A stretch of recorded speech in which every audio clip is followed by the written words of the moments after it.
Hello, welcome back. I'm your girl, Mary Kay, and today we're going to talk about 7 key areas that if you just focus on these 7 key areas, you will start to live a happier, more fulfilled, peaceful, abundant life.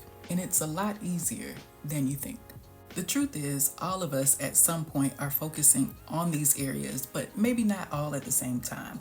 Or maybe you're only focusing on 2 or 3 of these areas. But it's really a combination of all 7 of these key areas that will get you to the life that you really want to be living. Area number 1 is where most people start and where most people get stuck because they think if they work on this one area, everything else will fall into place. And you've probably guessed it by now, it's your physical health. Most of us are ready to take on a new direction in life or have a new lease on life.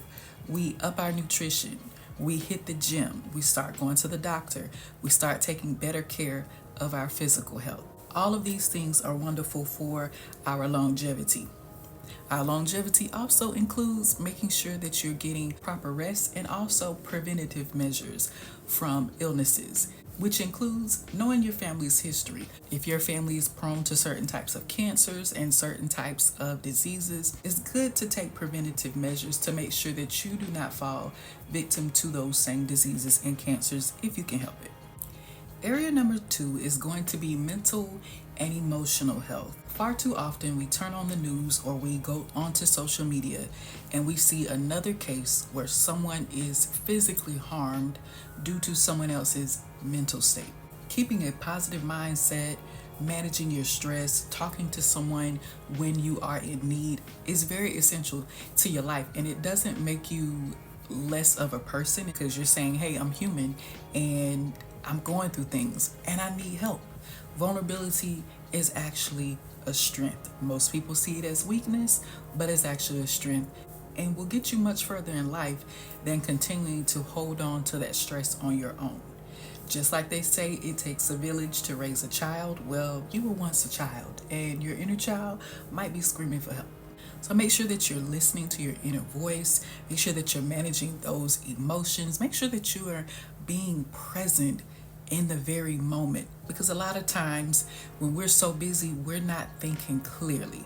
And a lot of times our words can hurt more than anything else. So being able to manage your emotions will get you much further in life. Having a peaceful life is goals, okay? So make sure that you are really paying attention to those inner thoughts and seeking help when you know you need it. That leads us to area 3, relationships and social life. And I know we're living in a time where everything is mostly centered around virtual communication, but nothing beats that good old-fashioned face-to-face communication. When you're around good people, it just does something for you, and you can't always get that same vibe and connection through virtual methods. When it comes to romance, whether you're single or in a relationship, practice being mindful, being present, being thoughtful with your partner. And the reason why I say single or in a relationship, if you are single, practice these methods on your friends. The next time you talk to one of your friends, I want you to practice being thoughtful, being present, being mindful. Am I only talking about myself in this conversation, or am I asking this person how they're doing and how my presence in their life can make a positive impact? If everything is just about you, your name is not Maya, it's not all about you, okay? So build those relationships. Relationships should be give and take. If you're always taking, you're depleting that person of their energy, and that's not okay. A good philosophy to carry throughout your life is to treat people the way that you want to be treated. It's really that simple. Life is only complicated because we make it complicated. So make sure that you are continuously nurturing those relationships in your life so that you can have a fulfilling social and romantic relationship.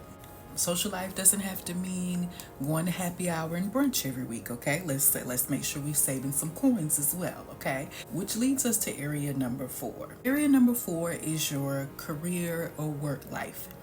I don't know about you, but me personally, I've shifted away from the 9 to 5 lifestyle to wanting to do something more independent. I have served my time in the 9 to 5 world, okay? If anything, the last few years have taught most of us that life is not about chasing the bag. It is about having a balanced, fulfilled life where you're happy, where your family and people around you are happy as well. It's not always about work, work, work, work. There has to be balance so that you can feel happy and whole within yourself. Now, career also has a lot to do with choosing something that is important and fulfilling to you, not necessarily because your parents told you to get in a particular job field or your mentors told you to get in a particular job field. When you're doing something that you really, really love and you desire to get up and do every day, it's not that hard for you to do. It might be challenging at times, but it doesn't have to be hard if that's something that you are passionate about. Whatever it is that you do for work, just make sure that it is in alignment with who you are as a person, your values, and what you want for your life long term. Which leads us to area number 5. And it's the area that most people struggle to talk about, but it's also one of the most essential topics that we have to talk about in order to live a fulfilling and peaceful life. And that is financial stability. Now, some of us were blessed with mentors in the beginning teaching us about our finances, and some of us were just like fumbling around. Let's try this job, let's try that job, not really knowing what we were doing, but attempting to find where we were supposed to be in life and where we could be financially stable. Now, the good thing about life is when you hit a roadblock, you can always back that thing up, okay, and switch it in reverse. Okay, flip it and reverse it and try something new. Now, I know financial stability is one of those topics where it's easier said than done. The first thing you can do to set yourself up for financial stability is to have financial goals. What is it that you need every month to sustain your life? What is it that you want to have by the time you retire? What do you want to do throughout your year? Do you want to be able to afford 2 to 3 vacations? If so, how much is that going to cost? You have to actually know these numbers in order to work towards something. Step 2 would be setting a budget and sticking to it. It is so easy to overspend when you can throw something on a credit card. But make sure that you are setting a budget and that you are sticking to that budget. You can easily accumulate debt. You tell yourself, future me will pay for this. A few ways to increase your income would be, some of the obvious would be to get a side gig or a side hustle. If there's something that you're certified in that you can capitalize on, you can certainly do that. If you have the time, you can invest in more education or certifications. And if you want to learn something quick and easy as far as a new skill, you can search right here on YouTube. There are a lot of people who are experts in a lot of things, and they will tell you exactly what you need to do, what certifications you need, what websites are best for you to learn those new skills. So take advantage of what you have right here readily available to you. You can also create passive income. Passive income could include investing in stocks and bonds, which will eventually, hopefully, gain in value. You can create ebooks, e-courses, you can start a YouTube channel. There's so many ways that you can create passive income. You just have to find the one or multiple that work for you. Now, if you don't want to go through the hassle of more education or getting a side hustle or creating passive income, if you're a really good employee at the job that you're already working, you can always try to negotiate for a higher salary. If you're doing pretty good already financially, make sure that you have an actual emergency fund set up. It's suggested that you have 3 to 6 months worth of your monthly expenses. That includes your bills, your food, gas, entertainment, whatever it is that you do in a month. It is suggested that you have 3 to 6 months worth of those expenses saved up. And while you're putting money in your emergency fund, make sure that you are also paying off the accumulated credit card debt that you have, if you have any. The last 2 topics are actually my favorite 2 topics and the ones that I've been focusing on the most the last couple of years. Area number 6 is personal development. Life is so much more fulfilling when you're working towards something, whatever is important to you. My motto for a very long time has been I want to be a better person today than I was yesterday. And if I look back over the last 10 to 20 years of my life, I can actually see how that motto and that mentality has improved my life. When it comes to personal development, it's not all about, going to school or career goals. That's not what I mean. It can be a new hobby. Maybe you always want to learn how to salsa. Maybe you always want to learn how to do the tango. That's all a part of personal development. I strive to learn something new at least once a week, if not more. I want to learn something new and keep my life interesting. A lot of times I enjoy my own company because I find something to entertain myself. So make sure that you are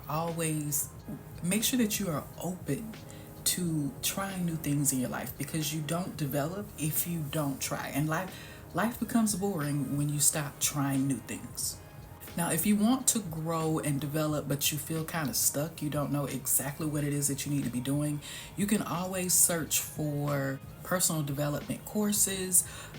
There's one particular company that I have utilized, but they pride themselves on not advertising. They're more of a word of mouth type of company. I'm not affiliated with their company. I don't get a brown penny from you doing one of their workshops, but I just want to respect how they do things. So if you're more interested in a formal workshop type setting, then definitely DM me or send me an email and I'll get you their website.